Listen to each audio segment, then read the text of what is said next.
Hello વિદ્યાર્થી મિત્રો, નમસ્તે. મારી યુટ્યુબ ચેનલમાં આપ સૌનું હાર્દિક સ્વાગત છે.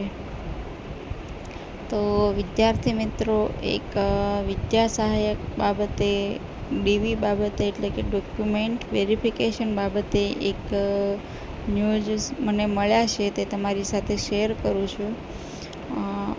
એક ન્યૂઝ એવા મળ્યા છે ડીવી બાબતે કે ભરતી બોર્ડમાં એક ચર્ચા ચાલી રહી છે હમણાં કે હવે ડીવી છે ને થોડુંક સ્ટ્રીક થવાનું છે.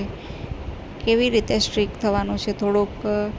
તો એવું સ્ટ્રીક થવાનું છે, એવા ન્યૂઝ મળ્યા છે મને કે જે આપણે સોગંદનામું અને વારસાઈ આંબો જે છે, એટલે કે આંબો અને સોગંદનામું એ આપણે અગાઉથી કરાવી લેતા હતા. અત્યાર સુધીમાં ઘણીવાર એવું ચાલતું જ હતું અને આપણે અગાઉથી કરાવી લેતા હતા. આપણે આપણી તૈયારીમાં રહેતા હતા અને જ્યારે ડોક્યુમેન્ટ વેરિફિકેશન માટેનો જે કોલ લેટર આવે છે તેમની સાથે પણ એક ફોર્મેટ આપે છે એ લોકો, અને એ રીતે કરાવો તો એ રીતે પણ ચાલતું હતું. પરંતુ હવે થોડુંક સ્ટ્રીક થવાનું છે એવા મને ન્યૂઝ મળી રહ્યા છે. હવે આપણે આપણી રીતે જે કરાવતા હતા એ આપણી રીતે કરાવતા હતા, એ પણ જો ગ્રામ પંચાયતનું માત્ર તલાટીનું એનું નહોતું ચાલતું, પહેલાં પણ નહોતું ચાલતું ને અત્યારે પણ નથી ચાલતું. એ જે ગ્રામ પંચાયતમાં જે તલાટીનો સોગંદનામા ને આંબામાં ને એક માત્ર તલાટીના હોય ને એ નથી ચાલતા. એ તમારે કે અધિકારીઓ પાસે જ એમના સહી સિક્કાને બધું કરાવવું પડતું હતું. તો અત્યારે પણ એક ન્યૂઝ એવા સામે આવ્યા છે કે હવે જે સોગંદનામું અને વારસાઈ આંબો જેમને કરાવવાનો હોય, એટલે કે જેમને ડોક્યુમેન્ટમાં કંઈ પણ ભૂલ હોય અને જે એફિડેવિટ કરાવવું પડે છે, એ એફિડેવિટ અને વારસાઈ આંબો એટલે કે જે આંબો છે તે એ કરાવવું હોય જેમના પિતાનું એલસી ન હોય, અને એમને વારસાઈ આંબો જે ભણેલા ન હોય, જેમના પિતા અને એલસી ન હોય અને જાતિનો દાખલો પણ ન હોય, તો એમને વારસાઈ આંબો કરાવવો પડે છે. તો એ આંબા માટે હવે શું થશે કે હવે જે ડોક્યુમેન્ટ વેરિફિકેશનનો કોલ લેટર આવશે ને, તો એમની સાથે ફોર્મેટ પણ આપશે એ લોકો. હવે ફોર્મેટ શું આપશે? તો કે એ લોકો જે ફોર્મેટ આપશે ને એ ફોર્મેટમાં જ આપણે સોગંદનામું કરાવવું હોય, જો જેમને પણ જરૂર હોય સોગંદનામાની એટલે કે એફિડેવિટની, કંઈ ડોક્યુમેન્ટમાં ભૂલ હોય, સુધારો કરાવવાનો હોય, તો એમના ફોર્મેટમાં જ કરાવીને આપવું પડશે આપણે. અને વારસાઈ આંબો જે છે તો એ કરાવવું હોય તો એમનું પણ ફોર્મેટ સાથે આપશે. તો એ પણ આપણે એમના ફોર્મેટમાં જ કરાવીને આપવાનું રહેશે. એવું થોડુંક સ્ટ્રીક ડોક્યુમેન્ટ વેરિફિકેશન કરવામાં આવશે એવું મને ન્યૂઝ મળી રહ્યા છે. હવે ન્યૂઝ કેટલા સાચા છે, 100% સાચા છે એ હું અત્યારે ખાતરી આપી શકતી નથી. માત્ર મને આ માહિતી મળે છે કે ત્યાં એ લોકો ચર્ચા વિચારણા શરૂ છે, અને જો આ થશે લાગુ થશે તો તમને જ્યારે ડોક્યુમેન્ટ વેરિફિકેશનનો કોલ લેટર નીકળશે તો નીચે આપી જ દીધું હશે, અને સ્ટ્રીક સૂચના પણ આપી દીધી છે કે આ ફોર્મેટમાં જ કરાવવામાં જેમણે કરાવ્યું છે એ જ ચાલશે, બીજા ફોર્મેટનું ચાલશે નહીં, એવી ચોખ્ખી સૂચનાઓ આપી દેવામાં આવી હશે. એટલે જે લોકો વિદ્યાર્થી મિત્રોએ આ ડોક્યુમેન્ટ વેરિફિકેશન માટે જે વારસાઈ આંબો અને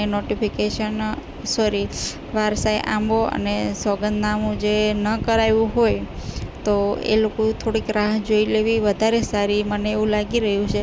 કેમ કે જો નિયમ આવી ગયો આમનો અને તો પછી પાછો ફરીવાર કરાવવું પડશે, તો એમના કરતાં થોડુંક રાહ જ જોઈ લેવાની. જ્યારે આપણું કોલ લેટર નીકળે અને જો એમાં ફોર્મેટ આપેલું હોય તો એ ફોર્મેટ પ્રમાણે કરાવવું વધુ સારું. કેમ કે કદાચ નિયમ આવી જ જશે એવું મને પણ લાગી જ રહ્યું છે કે હવે થોડુંક સ્ટ્રીક થઈ જવાનું છે. માત્ર વિદ્યા સહાયકમાં નહીં, પરંતુ દરેક સરકારી જોબમાં દરેક ડોક્યુમેન્ટ વેરિફિકેશનમાં હવે પોતપોતાનું એ લોકો ફોર્મેટ આપવાના છે, અને એ ફોર્મેટ પ્રમાણે જ આપણે કરાવવાનું એવી ચર્ચાઓ ચાલી રહી છે. તો એ પ્રમાણે કરાવવાનું રહેશે. તો આપણને નીચે સૂચનાઓ આપી જ દેશે અને સાથે ફોર્મેટ પણ આપી દેશે કે આ રીતે જ કરાવવાનું રહેશે. અને એ પણ ક્લાસ 1-2 અધિકારીના સહી સિક્કા સાથે જ, એટલે કે તલાટી મંત્રીવાળું નહીં ચાલે. મામલતદાર ને નાયબ મામલતદાર વાળું ચાલશે કદાચ, એવું લાગી રહ્યું છે. અને એ પહેલાં પણ નહોતું ચાલતું તલાટીવાળું, મામલતદારના સહી સિક્કા જોઈતા હતા. એ તો કોઈ ઇસ્યુ નથી, પરંતુ ફોર્મેટનો કદાચ આવી શકે છે. એમનું અલગ ફોર્મેટ કદાચ નવું બનાવે કે ઓલ્ડ નિયમ રાખે અથવા તો નવું બનાવે ફોર્મેટ, તો એમના માટે આપણે થોડીક રાહ જોવી પડશે. અને ડોક્યુમેન્ટ વેરિફિકેશનની સાથે સાથે જેમણે ન કર્યું હોય ને એ લોકો થોડીક રાહ જોઈ લેજો, કેમ કે કોલ લેટર આવશે ને તો તમને અઠવાડિયું પહેલાં જ આપશે કોલ લેટર. તો અઠવાડિયામાં આમ પણ થઈ જ જવાનું છે.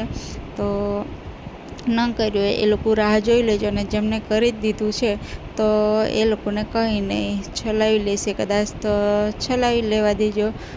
એ લોકો જો ચલાવી લેશે ને તો નીચે સૂચનાઓ આપવામાં આવી જશે, નહીં ચલાવે ને તો પણ સૂચનાઓ આપવામાં આવી જશે. તો આપણે થોડીક, જેમણે નથી કર્યું એ લોકો થોડી ઉતાવળ ન કરે, અને કદાચ આ નવો નિયમ લાગુ પડી જાય તો જોઈ લઈશું, આપણે એમની રાહ જોઈશું. અને જે પણ નવી અપડેટ આવશે હવે તો તમારા સુધી એ પહોંચાડી દઈશ.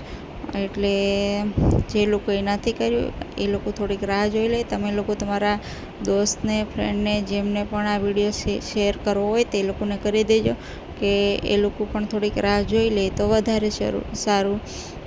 કેમ કે પછી એ લોકોના ફોર્મેટ પ્રમાણે જ આપણે કરાવીએ ડોક્યુમેન્ટ, તો કોઈ ઇસ્યુ આગળ જતાં ન આવે અને આપણું કામ સરળતાથી થઈ જાય. બસ આ એક ન્યૂ અપડેટ આવી હતી તો તમારા સાથે શેર કરી છે.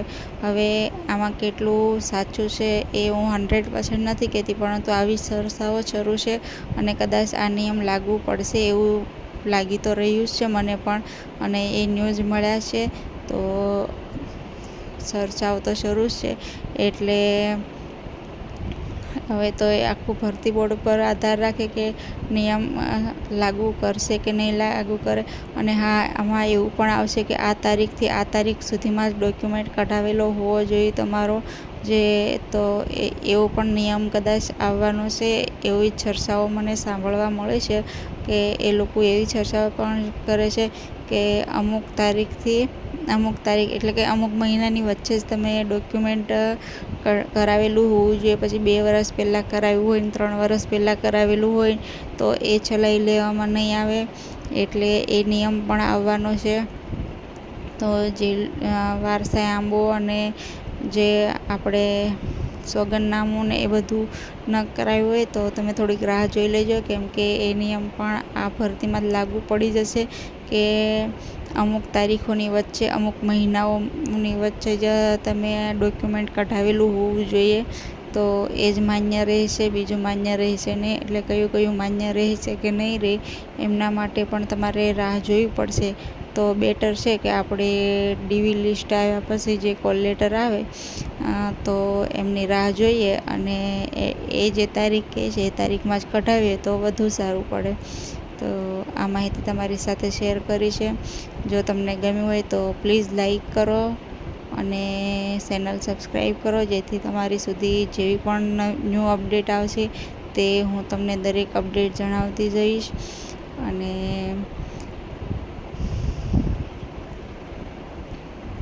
જય ભારત, જય હિન્દ. હવે કંઈ બીજી કહેવાનું બાકી રહી ગયું છે તો હું ફરી તમને શોર્ટ બનાવી અને જણાવી દઈશ. તો અત્યારે તો એટલું જ કહેવાનું હતું કે ડોક્યુમેન્ટ વેરિફિકેશનમાં આ એક અપડેટ આવવાનું છે. તો થોડીક રાહ જોઈ લેજો જેમણે પણ ન કઢાવ્યું હોય એમને. જય ભારત, જય હિન્દ. મારો વિડીયોને અંત સુધી જોવા માટે ધન્યવાદ.